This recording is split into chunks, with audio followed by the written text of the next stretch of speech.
Bonjour tout le monde. Je suis Kamara Fatmata. Je fais cette vidéo aujourd'hui parce que je suis outrée. Je suis scandalisée. Et je n'ai pas autre solution que de dénoncer. Parce que là, ça dépasse tous les mots.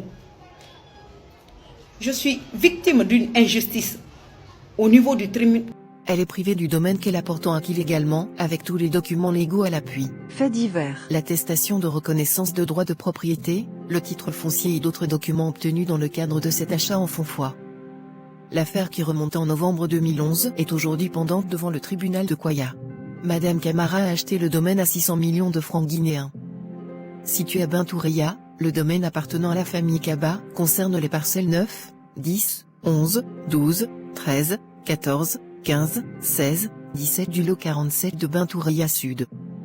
La contenance totale du domaine est de 3455, 3819 mètres carrés, inscrit sous le numéro du plan de codification parcellaire, PCP, qui 60039 36 00. Il a fait également objet de publication dans le journal des annonces légales, judiciaires et administratives. Mais ce qui est curieux dans cette affaire, depuis qu'elle a acheté le terrain, il y a près de 10 ans, personne ne s'est élevé jusqu'à maintenant pour réclamer la paternité du domaine, apprend-on. Il a fallu qu'elle y entame des travaux pour que des personnes se lèvent pour réclamer la paternité alors que leurs noms n'apparaissent à aucun moment sur les documents légaux ayant servi de base à la vente des parcelles. Le dossier traîne en longueur de renvoi en renvoi au tribunal alors que pendant ce temps la propriétaire du domaine subit assez de préjudice. À rappeler que les audiences se sont poursuivies ce mercredi 8 mai 2019 au tribunal de Kwaya.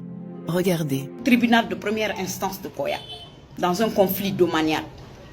Des personnes qui ont bien voulu me vendre un terrain, légalement, je dis bien légalement, par devant un notaire, avec tous les documents justifiant mon droit de propriété. Aujourd'hui, puisque la zone a pris de la valeur, ces personnes-là se permettent encore de revenir avec un complot orchestré par ceux qui m'ont vendu le terrain pour essayer de me déposséder de ce qu'ils ont bien voulu me vendre au départ. Et la justice de Kwaya, en complicité avec eux, et le service de l'habitat de Kwaya. Oui, je le dis. Je suis là pour dénoncer cette malversation, cette malhonnêteté. Parce que certainement mon cas n'est pas un cas isolé. C'est ce qui se passe à Kwaya tous les jours. Et quand on nous le dit, on ne peut pas le croire. C'est quand on le subit qu'on sait que réellement ce qui se passe à Kwaya. J'ai acheté un terrain depuis 2011 dans les mains d'un certain Ismaël Kaba et Abdraman Kaba. Un terrain de 8 parcelles à Bintoureya Sud. L'acte s'est fait chez un notaire. Voici l'acte notarial. L'argent qui a servi à cette vente a été déposé sur leur compte bancaire à Ecobank. L'attestation de reconnaissance de droit de propriété délivrée par mon notaire est là. Le titre foncier établi. Le titre foncier est établi, mesdames et messieurs. Voici mon titre foncier. Et publié au journal foncier de la République. Publié au journal foncier de la République. Et depuis 2011, je n'ai jamais eu de problème avec ce terrain. Quand j'ai acheté, j'ai clôturé, j'ai mis le portail. Et au mois de décembre dernier, je viens pour démarrer les travaux tranquillement sur mon terrain. Il y a deux personnes qui sortent, que je n'ai jamais vues de ma vie, qui me disent que je suis sur leur propriété. Malgré tous les recours, j'ai tout fait pour qu'on me donne un justificatif présent qui justifie leur propriété sur ce terrain. Je n'ai jamais réussi à avoir. Ils ont réussi à obtenir une ordonnance d'arrêt des travaux frauduleusement dans les mains du président du tribunal de Kwaya, qui lui-même a dit que c'était une ordonnance frauduleuse, qui m'a même présenté la personne qui a été à la base de l'acquisition de cette ordonnance frauduleuse. Et à mon fort étonnement, c'est ce président du tribunal même qui refuse de rétracter cette ordonnance. Une ordonnance que lui-même a reconnu être frauduleuse. Il me dit clairement qu'il ne va pas rétracter l'ordonnance, et surtout même, il me menace en me disant que s'il il me voit sur ce terrain-là, il va me poursuivre pour rébellion. Et jusque là où je vous parle, l'ordonnance n'a jamais été rétractée. Et moi, à mon fort étonnement, c'est-à-dire je demande la rétractation de l'ordonnance, je donne tous les documents qu'il faut pour la rétractation, alors que moi j'ai demandé depuis le début, j'ai été la première à assigner ces personnes-là devant ce tribunal. 2 fois de suite, les personnes là se sont jamais présentées. Moi, je décide de rétracter l'ordonnance. Je dépose tous les documents justifiant ma propriété sur ce terrain. Et qu'est-ce qui se passe? Le lendemain, ces personnes-là sont en possession de mes documents. Et ces personnes-là m'assignent en stelliona. Soit disant que c'est le président du tribunal qui les a donné mes documents. Alors que moi, j'ai demandé à ce président du tribunal sur quelle base, sur quel document il s'est basé pour faire l'ordonnance d'arrêt des travaux. Il a refusé de me fournir ces éléments-là. Mais à mon fort étonnement, moi, mes documents, ces gens-là sont rentrés en possession de mes documents pour m'assigner en stelliona. J'ai accepté d'aller dans le procès là quand même. Et malgré tout ça là, cette personne-là nous présente un document qui n'a ni numéro de lot, ni numéro de parcelle. Ni numéro de lot, ni numéro de parcelle. Soit disant que c'est ça qui représente l'œuvre. Et le pire de tout, c'est que le domaine là a été morcelé en 2011. Et eux, ils présentent un document de 1993 qui justifie leur propriété. Alors que l'attestation de délibération de 2011, qui présente, qu'ils ont aussi reçu, qui leur a même permis de faire le bail avec une société là, appelée ATC. C'est-à-dire quand ça les arrange, l'attestation de 2011 sort pour faire le psy. Et malgré tout ça, là, cette personne-là nous présente un document qui n'a ni numéro de lot, ni numéro de parcelle. Ni numéro de lot, ni numéro de parcelle. Soit disant que c'est ça qui représente l'œuvre. Et le pire de tout, c'est que le domaine-là a été morcelé en 2011. Et eux, ils présentent un document de 1993 qui justifie leur propriété. Alors que l'attestation de délibération de 2011, qui présente, qu'ils ont aussi reçu, qui leur a même permis de faire le bail avec une société là, appelée ATC. C'est-à-dire quand ça les arrange, l'attestation de 2011 sort pour faire le bail avec la société parce que c'est ce document-là qui est valable. Et quand ça les arrange aussi pour vous déposséder de ce que vous avez, l'attestation de 93 ressort. L'attestation de 93 ressort. Vous comprenez un peu l'histoire? Donc Koya aujourd'hui a accepté cette attestation. Malgré que ces gens-là, déjà le morcellement de 2011, ces gens-là ont déjà ce document-là qui leur a permis même de faire le bail. Koya accepte ce document, il n'y a pas de problème. Et finalement, puisqu'il n'y a pas de suite, on dit de faire un transport judiciaire sur le terrain. On va faire le transport judiciaire, puisqu'ils disent que de toutes les façons, que eux, ils ont 13 000 et quelques mètres carrés, que mon terrain fait partie. On va faire le transport judiciaire. Le transport judiciaire, c'était d'aller sur le terrain, mesurer la superficie totale du terrain et voir si c'est 13 000 qui sortent ou s'il y a plus que 13 000.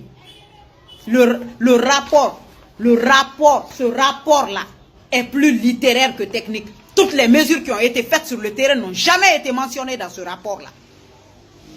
La superficie même du terrain n'est même pas mentionnée ici. Mais par contre, mon terrain fait partie. Et aucun plan cadastral n'a été utilisé pour aller faire ce transport judiciaire sur le terrain. Mais, à mon fort étonnement, le directeur actuel par intérim du service de l'habitat de Koya, un certain Ousmane Lansiri, se permet de dire que lui, il ne sait même pas qui est-ce qui a morcelé le terrain là-bas. Parce que pourquoi? Ils sont allés à Koya là-bas, manigancer et faire disparaître tous les fonds de dossier qui sont là-bas. Mais vous savez, s'ils veulent, ils n'ont qu'à faire disparaître le service de Koya. Les documents sont là. Les documents qui ont servi à la vente chez le notaire sont là. Donc, ils ne peuvent rien faire contre ça. S'ils veulent, ils n'ont qu'à faire disparaître tout Koya. Et le pire de tout, celui qui demande qu'il ne sait même pas qui est-ce qui a morcelé ce terrain, il était le chargé du cadastre. Sa signature est là. Et la signature qui a accompagné le rapport, heureusement pour moi, c'est les mêmes signatures. C'est lui qui a levé et dressé ce plan-là, mesdames et messieurs. Ousmane Lansari, c'est là. C'est lui qui a levé et dressé là-bas toute cette zone. Et aujourd'hui, c'est lui qui se permet de dire que lui ne sait pas qui est-ce qui a morcelé la partie là. Vous comprenez dans quel complot je me retrouve? Et malgré tout ça, Koya a outrepassé non seulement la prescription, parce que la prescription est évidente dans cette procédure-là. Depuis 2011, ils disent que c'est en 2011 qu'eux, ils ont su que j'ai acheté ce terrain.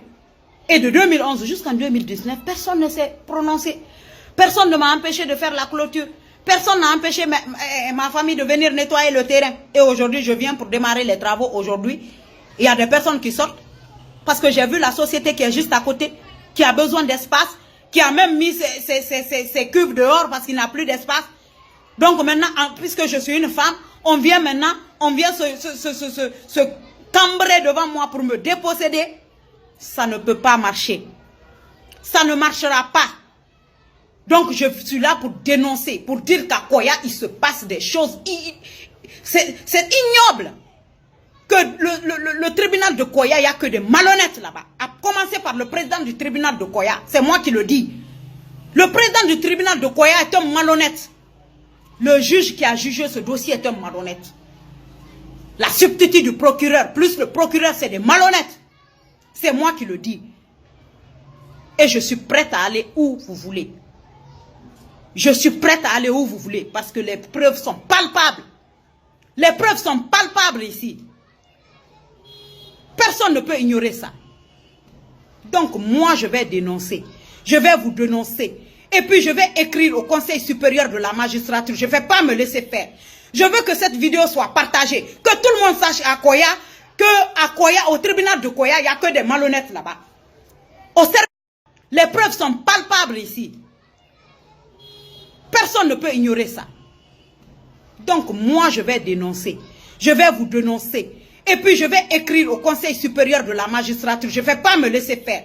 Je veux que cette vidéo soit partagée. Que tout le monde sache à Koya, au tribunal de Koya, il n'y a que des malhonnêtes là-bas. Au service de l'habitat de Koya, c'est que des malhonnêtes qui sont là-bas. C'est aujourd'hui, ils sont là à dire du n'importe quoi. Alors que le permis de construire, c'est Koya qui m'a délivré ce permis de construire. Koya qui m'a délivré ce permis de construire. Le permis de construire du quartier, du secteur, j'ai tout. Tout est légal. Tous mes documents sont légaux. Et on se permet de me dire que, en fin de compte, je suis innocente. Voilà. Mais par contre, ceux qui m'ont vendu le terrain, on les condamne quand même pour stélionnat. Tout ça pourquoi? Pour juste me prendre mon terrain. Parce qu'au départ, ce malhonnête disait même qu'il ne me connaissait pas. Parce qu'il pensait que peut-être que, comme il a fait disparaître tous les justificatifs, que peut-être ça sera la même chose pour moi. Que moi aussi, mes justificatifs auraient disparu, au même titre que lui. Eh bien, voilà, c'est raté. C'est raté. Vous comprenez? Parce que je vais me défendre. Je suis allé, j'ai écrit au ministère de l'Habitat de Koya. Pardon, au ministère de la Ville et de l'Aménagement du territoire. Aucune réponse. J'ai fait appel aux ONG, aucune réponse. Non mais attendez, je ne suis pas une femme violée, je ne suis pas une femme battue. Mais cela ne veut pas dire que je ne suis pas une femme dont... je suis une femme dont on est en train d'abuser de tous ses droits. On est en train de me débouter de tous mes droits. Et personne ne lève le petit doigt. Personne ne lève le petit doigt. Et pourtant, je suis partie faire mes cris de cœur dans plusieurs endroits. Mais non, puisque je suis peut-être avec 8 parcelles, mais bien sûr, je suis une femme aisée. Je suis une femme qui n'a pas de problème. Je suis une femme qui n'a pas besoin de quelqu'un. Je suis là pour me défendre. Oui, moi, je veux bien me défendre. La façon de me défendre, c'est de faire les choses légalement. C'est ça, ma façon de me défendre. C'est ce que j'ai fait. Mais si acheter légalement un terrain par devant un agent ministériel agréé par l'État, avec toutes les démarches administratives, et le titre foncier publié au journal foncier doit faire de moi une malhonnête, doit faire de moi une personne qu'on doit accuser de stélionnat, alors je vais dénoncer tout le monde. Je vais dénoncer toutes les personnes qui ont participé à cette malversation. Je vais dénoncer tout le monde. Parce que c'est des malhonnêtes qui sont à Koya. Ils ont pris Koya en otage. Ils pensent que Koya c'est un autre monde où chacun peut faire ce qu'il veut et en plus cela reste impuni. Que personne ne dit rien, ça se passe comme ça à Koya. Mais non, mesdames et messieurs, ça ne peut plus se passer comme ça à Koya. Rien ne peut se passer comme ça maintenant. La malhonnêteté maintenant, on va dénoncer tout le monde. On va dénoncer tout le monde. Et moi, je vais vous dénoncer. Tous ceux qui sont à Koya actuellement ne méritent pas leur place. Le président du tribunal de Koya ne mérite pas sa place. Le procureur de Koya ne mérite pas sa place. La substitut, son cobaye là, ne mérite pas sa place. Le juge là ne sait même pas quoi juger parce que c'est même pas lui qui décide. et le directeur du service de l'habitat de Koya, Lansiri. Lansiri sait très bien pourquoi il cache le fonds de dossier là.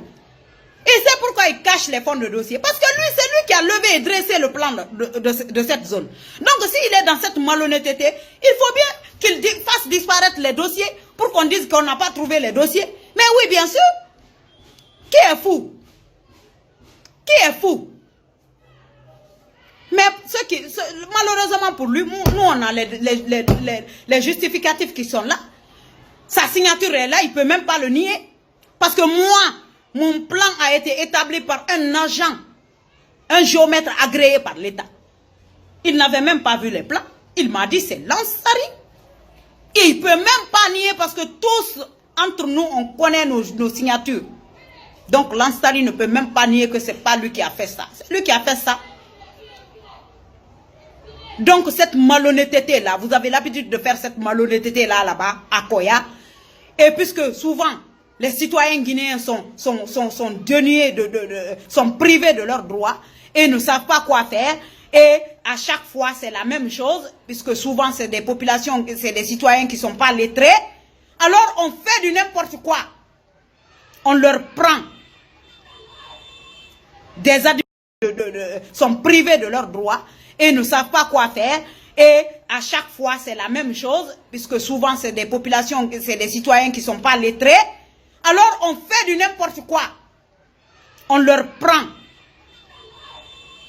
des administrateurs prostitués qui se permettent d'outrepasser la loi. Vous n'êtes pas, Koya, vous n'êtes pas la loi, d'accord? Vous n'êtes pas la loi. Vous êtes là pour dire la loi. Vous n'êtes pas là pour outrepasser la loi. Vous n'êtes pas la loi. Donc, vous n'avez pas le droit de m'ôter, moi, de mes droits. Peut-être que vous avez le droit de le faire avec n'importe qui, avec qui vous voulez. Mais moi, vous n'avez pas le droit de m'ôter de mes droits. Donc moi, je vais vous dénoncer. Et je veux que cette vidéo-là soit publiée. Que le ministère de la Justice voit cette vidéo-là. Le ministère de l'Habitat voit cette vidéo. Parce que eux, d'ailleurs, ma lettre est déjà là-bas. Ils n'ont rien fait pour m'aider dans cette démarche. Donc, je veux dénoncer tout ça. Partagez cette vidéo, s'il vous plaît. Partageons la vidéo là pour que tout le monde sache qu'à Koya là-bas, il faut démanteler le réseau qu'il y a à Koya. Que tout le monde doit bouger. Qu'ils bougent tous. Parce que c'est des malhonnêtes qui sont à Koya. Et j'ai pas fini. Je vais faire des directs jusqu'en fin d'année. Jusqu'en fin d'année, je vais faire des directs contre vous. Contre vous, je vais faire des directs. Vous n'avez pas fini d'entendre ma voix. Vous n'avez pas fini de voir ma tête. Tant que vous ne levez pas vous ne vous levez pas sur ce dossier-là, vous allez m'entendre. Vous allez m'entendre. Donc votre malhonnêteté là, on a commencé. Moi je vais vous montrer que moi je ne suis pas n'importe quelle femme qu'on peut ôter ses droits et ça reste comme ça. Je n'ai pas dit que vous n'allez pas prendre mon terrain, hein, parce que ici en Guinée c'est l'argent qui parle. Ça j'ai compris. C'est l'argent qui parle. Mais l'argent là, vous n'allez, personne, aucun de vous ne va manger cet argent-là de façon tranquille. L'argent là va brouiller, ça va être de la diarrhée dans vos ventres là-bas. C'est moi qui le dis. Vous comprenez? Votre malhonnêteté a poussé de l'aile. La malhonnêteté a poussé de l'aile à Koya. Alors ce dossier-là va être votre terminus. Vous comprenez? Le dossier là va être votre terminus. Parce que tant que le dossier là ne va pas à Sectouréa là-bas pour aller décider, je ne vais pas lâcher l'affaire. Je ne vais pas rester tranquille. Si vous voulez, je veux même que ce dossier là soit traité à la télévision guinéenne pour que toute la Guinée décide à qui appartient ce terrain. Oui, oui, puisque vous êtes des incapables de dire la vérité. Vous n'êtes pas capables. Alors on va laisser le peuple décider. Le peuple n'a qu'à décider. Celui à qui appartient le terrain, le peuple n'a qu'à le dire. Mais la malhonnêteté, la méchanceté, la perversité, ça ne marche plus. Je vous remercie.